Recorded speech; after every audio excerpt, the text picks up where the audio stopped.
So what does it really take to shape a young scientific mind? You know, it's not just about memorizing a bunch of facts. It's all about learning how to think. And today, we're going to crack the code of the Dr. Homi Bhabha balvaidnyanik competition, a test that's designed to do just that, turn kids into real scientific thinkers. We're actually going to walk through some real questions from this paper. This way, you can see for yourself how these future scientists are challenged to observe, to reason, and to solve problems. So, what's the game plan? Here's the roadmap for our little adventure today. We'll start with what I call a scientist's first challenge. Then we'll dive into decoding the physical and living worlds, tackle a really fun logic puzzle, and finally, get to the heart of what it truly means to be a scientist. Right from the very beginning, this test sets a different kind of tone. See, it's not about just pulling facts from your memory. The whole goal is to test your powers of observation, your logic, and really, your curiosity right from the get-go. So I want you to think of yourself as a fellow explorer on this journey with me. We're not just looking for answers. We're discovering a whole new way of thinking. Ready? Let's get started. Okay, our first stop is the physical world. This part is all about those fundamental rules of physics and chemistry. You know, the stuff that's happening all around us every single day. All right, here's a classic to get our brains warmed up. Let's say you have 1 kilogram of iron and 1 kilogram of cotton. Now, obviously, they weigh the same, right? But what physical property is actually different between them? Take a second to think about it. And here we go. The solution really gets to the bottom of a common mix-up. The mass, which is just the amount of stuff, is exactly the same, 1 kilogram. But the volume, the amount of space they take up, that's totally different. Just picture a small, dense iron weight versus a giant fluffy bag of cotton. It's such a simple question, but it tests a core concept, density. Let's try another one. This question is great because it connects a basic scientific principle to some pretty incredible modern technology. You know how maglev trains kind of float above the track? What property of magnets makes that possible? The answer is repulsion. Simple as that. The train and the track have magnets where the same poles face each other, and because they push each other apart, the train can just levitate.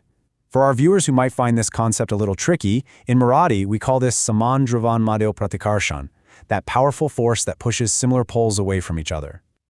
Okay, so we've looked at the physical world. Now let's shift gears into the biological world. This section is all about carefully observing the clues that life leaves behind, and a scientist's job is to learn how to read them.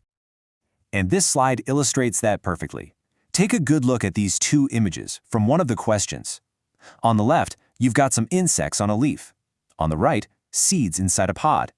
The question asks, what characteristics of living things are being shown here? What do you see? So if we look closer, image E shows how living things interact with their environment. But image F, well, that's a fantastic visual of reproduction. You're literally seeing new life ready to grow. So the right answer forces the student to combine these observations and identify two completely different but fundamental characteristics of life. And right here, we see another key scientific skill in action, classification. This flowchart organizes animals based on their traits. Are they vertebrates? Are they warm-blooded or cold-blooded? And so on. You see, creating systems like this to bring some order to the beautiful chaos of the natural world, that's the very heart of what scientists do. All right, now for my favorite part. These next questions, they're less about what you know and more about your ability to reason, to piece together clues, just like a detective solving a mystery.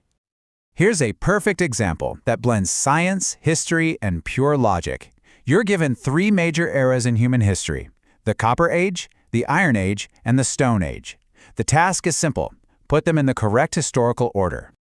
And here's how it unfolds. It follows a totally logical progression of technology. First, humans used stone. Then, they figured out how to work with softer metals like copper. And finally, they mastered the much harder and more useful iron. It's really a timeline of innovation. Okay, let's try this riddle. You've got 4 clues about something. I live in the trees, my house is tough, I store useful things, and I attack if troubled. So, who is it? An ant, a grasshopper, a honeybee, or a squirrel? The answer is the honeybee. And the trick here is that you have to synthesize all the clues. Sure, a squirrel lives in trees and stores nuts, but is its nest a tough house? Not really. But the honeybee? Its hive is tough, it stores honey, a very useful thing, and it most definitely attacks to defend its home. Only the honeybee fits every single clue. It's brilliant. So, after looking at all these different kinds of questions, we can finally step back and see the bigger picture. This whole competition is about so much more than just getting the right answers.